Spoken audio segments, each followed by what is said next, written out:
So in our last class, we started the case studies. We talked about Tylenol, a little bit of emphasis on other operational issues that have come up. So Tylenol was a case of something bad happened to the firm, and they used public relations to resolve it.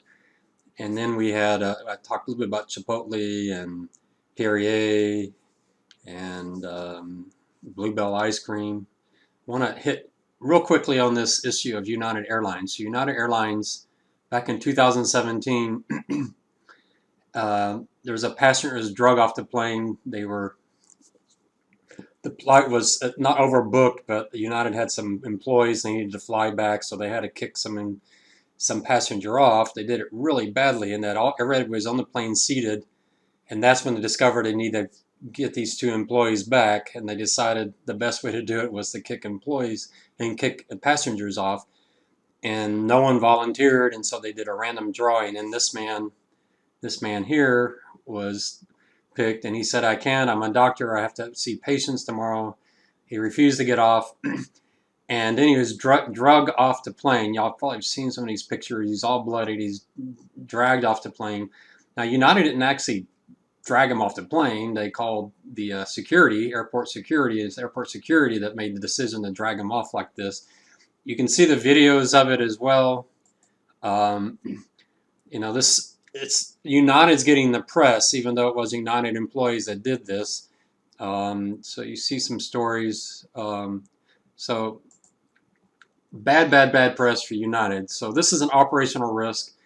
The CEO of United, new CEO, and he took over a company that had really low employee morale, just really low employee morale, and so he comes in focusing on the employees, and so when this situation comes up, he makes some public statements that sound really callous. He's talking about how people getting kicked off the flight like this, that it was just I forget the exact words he used, but something along the lines of a minor inconvenience. Well, if you're flying back, you have to fly back to stay an extra day. You want to get home, you're tired. To call that a minor inconvenience, even though they offered travel vouchers and those type of things. So, it was bad press. It didn't make it better that the CEO was saying things about minor inconveniences. It didn't make it better that the flight wasn't overbooked, but instead United had some employees that need to get back, and so they actually kicked off paying customers in order to get their employees back. Now they need to get their employees back, but how bad is that planning that you would have to kick customers off in order to transport your employees? But there's a lot of it. You read it, it's much more complicated than it sounds. One thing I'd like to bring up is what Kahneman was talking about and how we're loss averse. So if you think about it with Kahneman,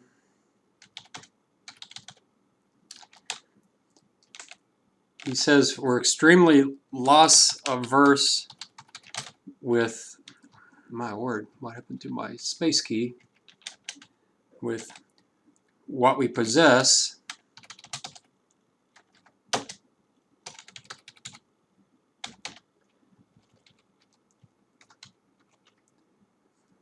don't know how to spell possess, but we're essentially, we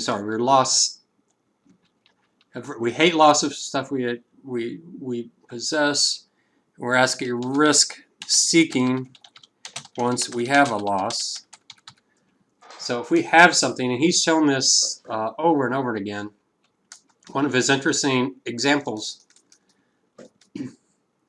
was he'll go to a class, he'll give half the class a mug and half the class a t-shirt or something. I can't remember exactly what. And then he'll have students value the items. And the students that get the mug will value the mug much higher than the t-shirt. And the students given the t-shirt will value the t-shirt much higher than the mug. He can't get them to switch.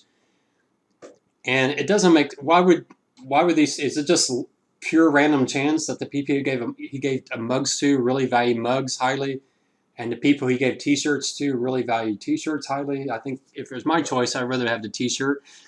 But whatever he gave. I can't remember the exact items, but no, what he discovered is once someone has something in their possession, they will be extremely risk averse to lose it.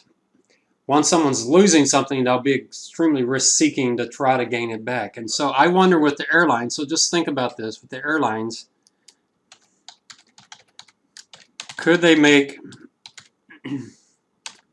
the travel voucher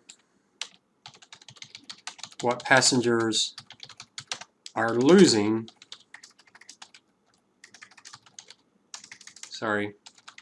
rather than their seat? Is there a way they could change the psychology?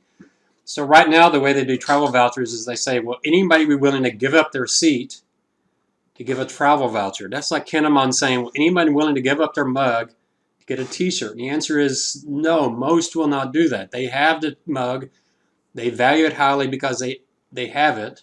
They don't have the t-shirt, they don't value that t-shirt. So I've always wondered if airlines would change their perspective.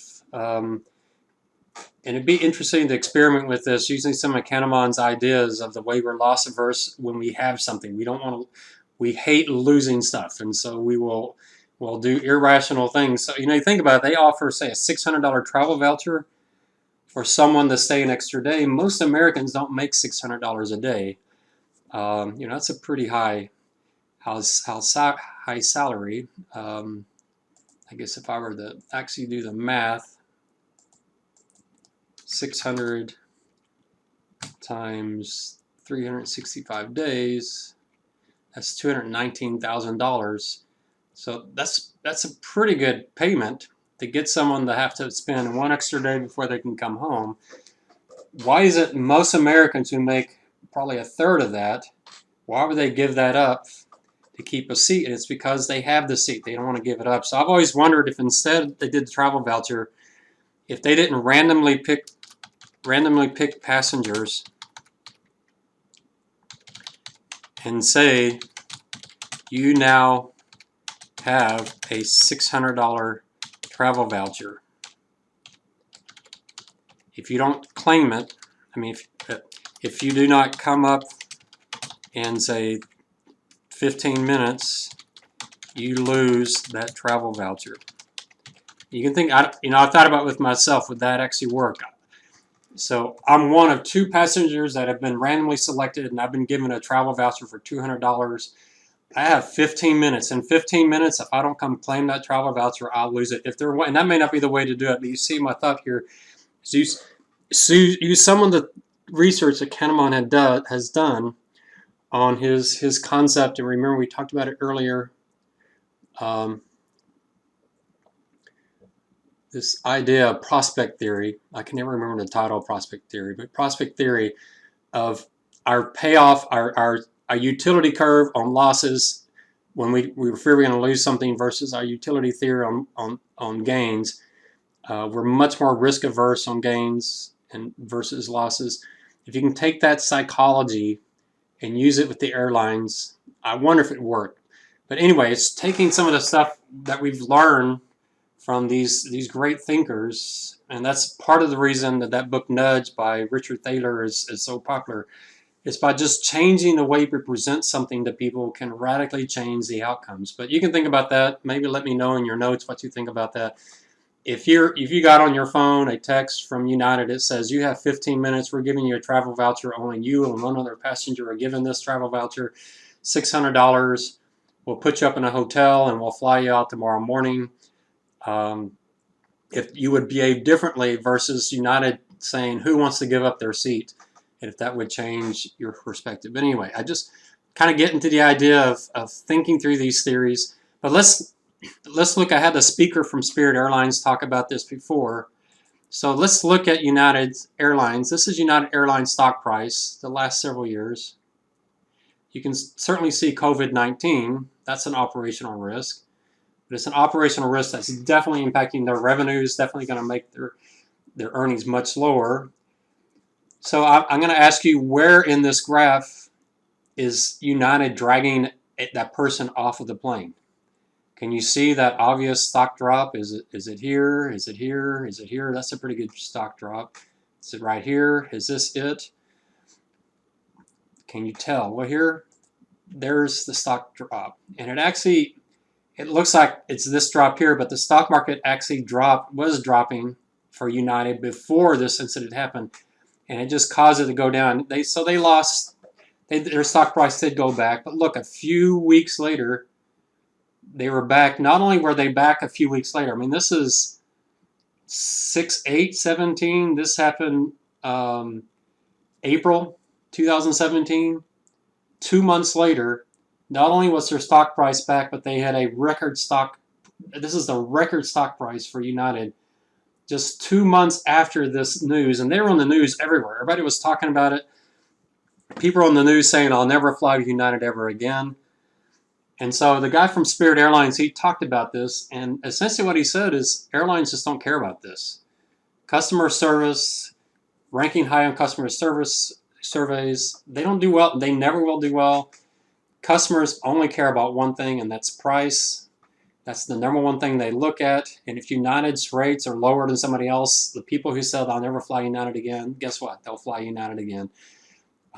They just don't care. So it was really interesting what he said about Spirit Airlines. Spirit Airlines is a low-cost airlines. And he was a public relation guy at UTSA. He wrote some articles about me that were kind of interesting. He was a fun guy to work with.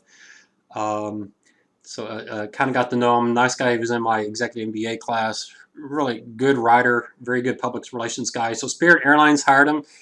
And he came in, they said, Spirit Airlines ranks really low on customer satisfaction. We're one of the least liked airlines out there. And he was supposed to fix that. And what he finally decided was, forget it. Who cares about your reputation? People come to Spirit Airlines because you're cheap. And so the public relations he actually came up with is, rather than us trying to make Spirit Airlines something we're not, to try to improve our service, get people. People are mad at Spirit Airlines because they pay money on this ticket. It's really cheap. And then they get to the airlines and they discover they got to pay a bunch of money to check their bags. And now they're mad. And that's because they don't know Spirit Airlines. If they knew Spirit Airlines is cheap on airfare, but they charge a lot on extras. But even when you add all the extras in there, they're still a lot cheaper than everybody else. So their airfare might be $400 cheaper, but you're going to pay an extra $100 to check your bag. You're still saving $300. And so what this guy Paul, who's going to speak to our class, what he said is, let's forget about our customer survey. Let's just advertise who we are, and let's advertise it in a humorous way. We're cheap. We're going to charge you. You're going to hate us. You can be upset. But when you get to your destination, you'll have $300 extra that you can spend. Would you rather spend that $300 getting to your destination, or would you rather spend it at your destination? And they did some interesting things. Their commercials started making fun of themselves and how cheap they were. And that worked. He talked about Southwest Airlines having the exact same issue many years before. Southwest was very popular in Texas, but people in Texas knew you didn't have assigned seats. They knew the rules. They were comfortable with it. So when Southwest went to California, their scores were horrible. People hated them, and that's because people didn't understand their business model. And so essentially what he said with airlines, forget it. Airlines do stuff that make their customers mad, and it has no impact on the stock price. It has no impact on their sales. So essentially the question is, when it comes to public relations, when it comes to headline risk, you got to focus on what's actually important to your customers. And he convinced Spirit Airlines, forget the surveys. Let's just advertise who we are, do it in a humorous way, make fun of ourselves, make sure our customers understand what's going on. Let's don't hide the fact that they're going to pay for all these baggage check fees. So it was interesting. I wish he could have presented. He's a very good, very entertaining presenter. But anyway, all right, so that's the operational risk. Want to move now on to MG in Orange County. I can't pronounce MG's name, Metoskalach or whatever. But here our focus is going to be on basis risk. We'll also look at price risk, liquidity risk, and disclosure risk. But I did give you the article. I think I showed you this article before. It's an article by a really good writer in finance, Frank Edwards. If you have some time to read the article, I'm not going to put you through this article, but there's a lot of good stuff in this article that's really quite interesting. So if you look at the date of this article, it's 1993. So late 93, early 94. I'm going to put pause on here because I want to bring up a chart to help with this discussion. All right, so I just want to give you some perspective. So here's oil prices. They're talking about, I mean, it looks really insignificant in this picture. If I blew this picture up, it wouldn't be quite as insignificant. But they entered into some contracts in the summer of 93. You can see oil prices were at $18 to $19. And then you can see what happened after that. If I just graph just that period of time, then you'll definitely see it a little more cleanly. Just let me change the axis here. You can just see the general decline in oil prices during this time. So the summer of 93 is when they put all this strategy into place, and you can see oil prices fell fairly dramatically. I mean, you think about that, it's 19 down to 14, so that's a 20-25% decline in oil prices. So that's important to this case. You know, it looks really like almost nothing compared to what's happened, you know, what happened in the 2008 crisis, what's been happening here, especially this year. But to this case, it's really important. So when we get into this case, let's keep that perspective in place. So let's get through this case. What I'll do next session, I'll walk you through this case. You might want to, on your own, put on pause and don't read the article, but you might want to read through my summary of the article. I'll walk you through this summary in the next session. But it does involve this German company, MG. They say a massive $1.9 billion rescue. That seems really small given what happened in 2008, but still, it was a big deal. And so what we want to do is look at the strategy. And the question here, was it unhedged risk? Did they just speculate? Was it a bad hedging strategy? They hedged, but they just didn't do it right? Or was it just bad luck? They did everything right, but it was just really bad luck. So we'll get into that. I'll give you the background on the case, and then, you know, an overview and a controversy, and we'll talk about the specific strategy that they ran and then what went wrong. And you'll see the different issues here: liquidity, relying too much on the past, bad analysis with correlation, basis risk, credit risk, disclosure risk. Those are the major risks. Basis risk is the biggest one, and we'll talk through the basis risk. So next session, we'll walk through MG, and we'll get you set up that if you pick that one for the final exam, you'll be ready to go.